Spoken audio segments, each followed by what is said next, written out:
Certaines personnes préfèrent les lézards par rapport à d'autres animaux de compagnie reptiles. Mais quel est le meilleur lézard pour vous? Aujourd'hui, passons en revue le meilleur lézard pour chaque taille.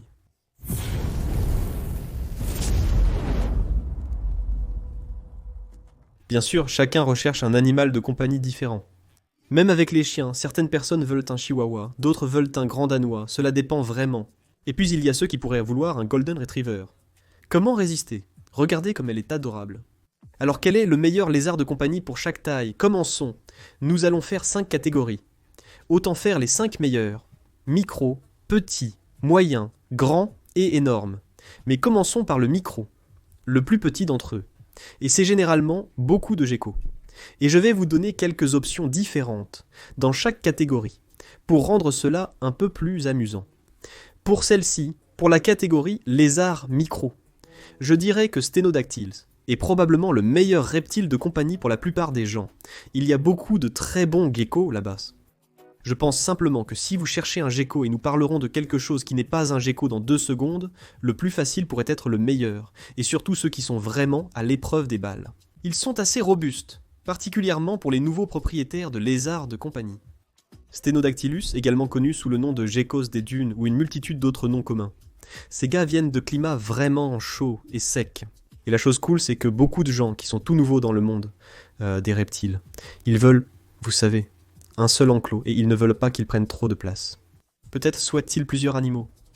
Et pour la plupart des reptiles, surtout les lézards, vous ne voudrez pas faire cohabiter ces animaux. Vous ne voulez pas mettre plus d'un lézard dans un seul enclos. Avec les Stenodactylus, il est non seulement possible, mais aussi recommandé de le faire. Les Stenodactylus, quelle que soit l'espèce que vous obtenez, il y en a quelques-uns, vont vivre en harmonie ensemble pour la plupart. Il est essentiel de rechercher l'espèce avant de les acquérir. Dans la plupart des cas, vous pouvez même garder les mâles ensemble. Et si vous voulez les mettre simplement sur du sable, pour ne pas avoir à penser à une formule compliquée pour votre substrat, vous le pouvez. Ces gars vivent sur du sable ordinaire. Alors achetez un seau de sable de jeu dans votre quincaillerie locale pour quelques dollars. C'est aussi simple que ça. Prenez de l'écorce de liège retournée ou peut-être même un plat retourné pour se cacher. Placez une ampoule chauffante sur eux. Avec une bande ultraviolet B, c'est tout. Vous pouvez en avoir plusieurs dans un terrarium de 20 gallons. Mais supposons que vous voulez quelque chose qui prend moins de place, mais qui est peut-être un peu plus haut. Il y a beaucoup d'options vraiment géniales. Vous pourriez avoir un gecko du matin, ce serait probablement ce que je dirais, parce que les geckos du matin, tout d'abord, vous n'avez pas à vous soucier si c'est un mâle ou une femelle. Si vous n'en prenez qu'un, ne vous inquiétez pas. Si vous en prenez plus d'un, gardez à l'esprit qu'ils sont tous femelles et qu'ils sont parthénogénétiques, ce qui signifie qu'ils peuvent se cloner eux-mêmes. En quelque sorte, je simplifie ici, mais de toute façon, ils se reproduiront.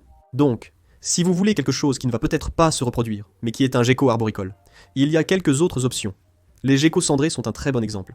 Pour quelque chose de plus grand, je recommanderais un gecko à œil de William, également appelé Lygodactylus Williams Eye. Ce sont ces geckos bleus électriques. Il y a tellement d'options différentes, mais la plupart des gens veulent quelque chose d'un peu plus grand. Passons donc à la catégorie des petits. Si vous cherchez un petit lézard, il y a vraiment de très bonnes options. Encore une fois, la plupart d'entre eux vont être des geckos.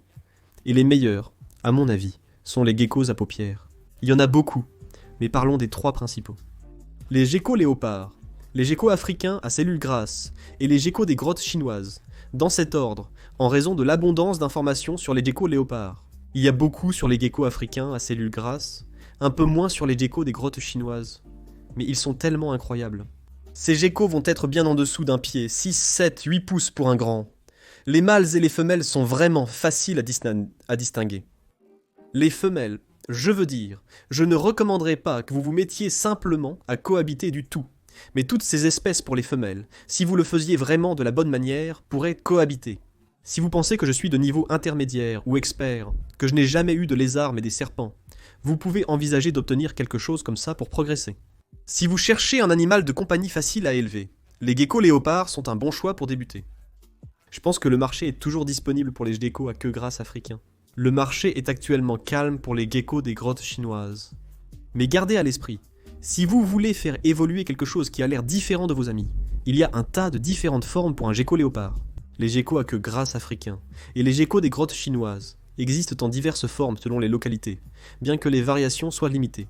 Et tous, Si vous vouliez dire, je ne sais pas, un éleveur de 40 gallons, disons, c'est adapté à toutes ces espèces. Je veux dire, en garder un seul, pas tous. Non, vous ne pouvez pas tous les garder ensemble. Ils sont dans la même catégorie, mais ne devraient jamais partager le même enclos car ce sont tous des insectivores. Ils ont tous des queues grasses africaines, et les soins des geckos léopards sont similaires. Si les geckos des grottes, c'est mieux si vous voulez un climat plus frais, qui est un peu plus humide.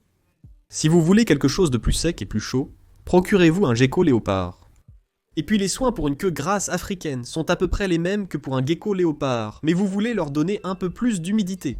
Cela peut être réalisé dans un petit microclimat à l'intérieur même de l'habitat, ce qui convient probablement le mieux à la majorité des gens. Mais si vous voulez monter d'un cran, parlons de la catégorie moyenne. Et je vais vous donner quelques options, car le choix évident est un dragon barbu. Si vous avez regardé des vidéos de lézards sur YouTube, vous avez certainement vu beaucoup de lézards comme celui-ci. Maintenant, la grande chose à propos des dragons barbus, c'est un dragon barbu normal. D'ailleurs, c'est à quoi il ressemble dans la nature. Les dragons barbus sont trop. Cependant, si vous voulez des morphes, vous avez l'option, mais cet animal ici, vous pourriez probablement acheter pour 50 $ ou moins. Cependant, ils ont besoin d'un enclos beaucoup plus grand, environ 120 gallons, disons donc 4 pieds sur 2 pieds sur 2 pieds. C'est un peu la norme pour un lézard comme celui-ci. Maintenant, les dragons barbus. Ils aiment la chaleur, ils aiment un peu plus sec.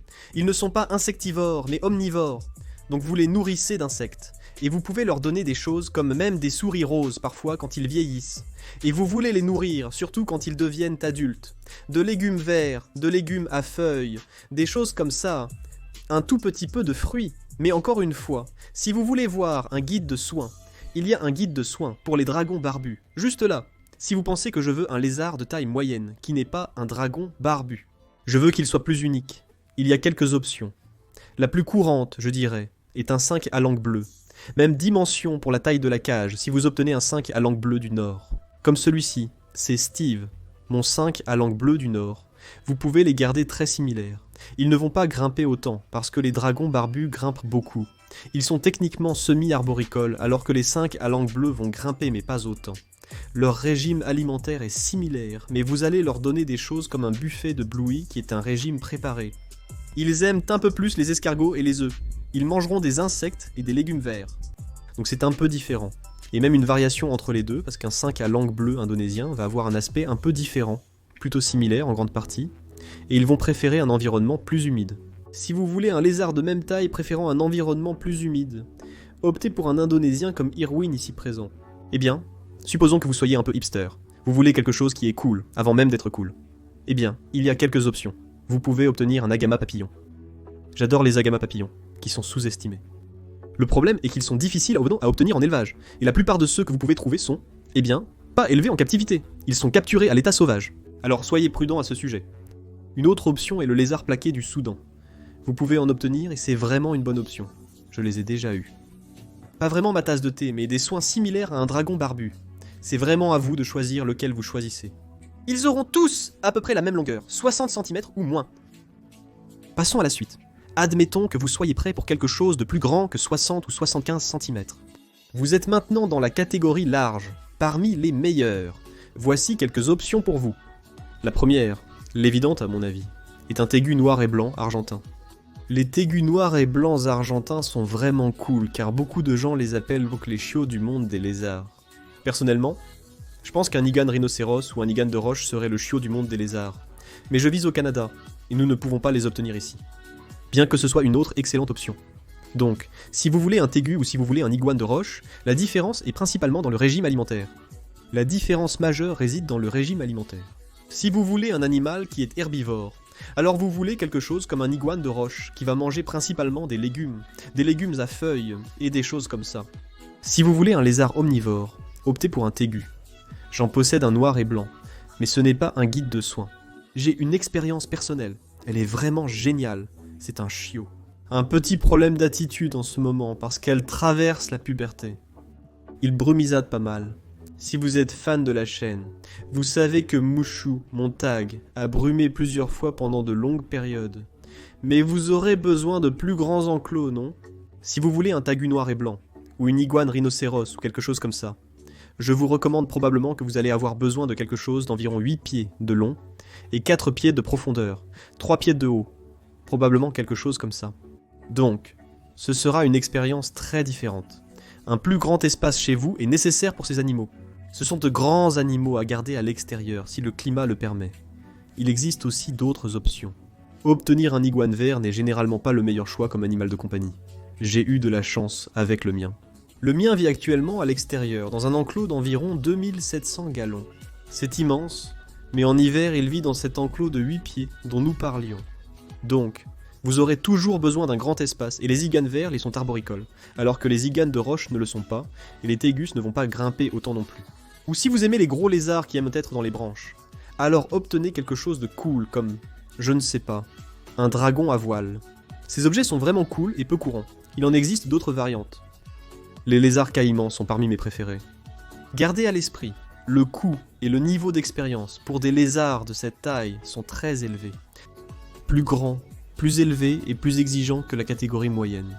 Donc le plus grand saut ici est de passer des lézards de taille moyenne à de grands lézards, et vraiment savoir dans quoi vous vous embarquez, parce que c'est beaucoup plus une tâche de prendre soin de ces espèces que des autres, dont nous avons parlé jusqu'à présent maintenant, que faire si vous voulez quelque chose d'énorme. Vous n'êtes pas nouveau dans le hobby, vous regardez simplement cette vidéo et vous pensez que je veux un énorme lézard. Je me demande ce que ce gars va dire, et bien ce que je vais dire c'est qu'il y a vraiment une option ici. À mon avis. Et c'est un varando, des varandos asiatiques. Si vous voulez un énorme lézard, je pense que c'est la meilleure option. Parce que je veux dire, regardez ces sauvages dans le parc de Lampini en Thaïlande, à côté desquels je me tiens, ils sont cool. Ils manquent un peu de séduction avec leur queue. Ils ne vont pas vraiment essayer de vous mordre, je ne dis pas qu'ils ne pourraient pas. Je veux dire, les varandos pourraient vous mordre et ce serait une grosse affaire, leur queue pourrait briser votre peau. Ils pourraient briser vos os si vous êtes une personne plus petite. Ils sont des animaux très puissants. Mais pour la plupart de tous les grands lézards, c'est probablement le meilleur, pour la plupart des gens. Et ils sont couramment élevés en captivité, mais gardez à l'esprit que vous avez besoin. Essentiellement, une pièce pour garder ces gars. Si vous êtes dans un endroit comme le Texas ou la Floride ou quelque part où vous pouvez les garder à l'extérieur, faites-le tant que c'est légal et sûr. Bien sûr, c'est transférer un passe-temps à un style de vie. À mon avis, juste pour un animal. Parce que vous allez avoir besoin de tant de choses. Pour cela, vous avez besoin d'une zone d'eau. Il faut que ce soit une grande enceinte.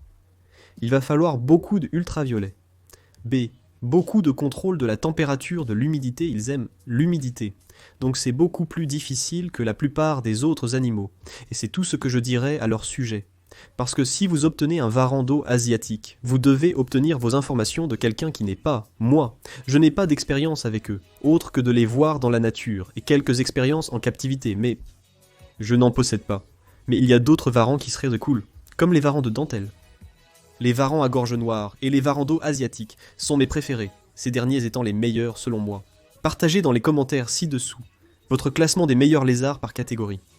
Je partagerai la liste qui me semble la plus pertinente. Comme d'habitude, abonnez-vous, j'apprécie. Cela aide beaucoup la chaîne et les supporters sur Patreon. Vous obtenez des vidéos en avance, des réductions sur les produits ou dérivés, et nous faisons des entretiens individuels.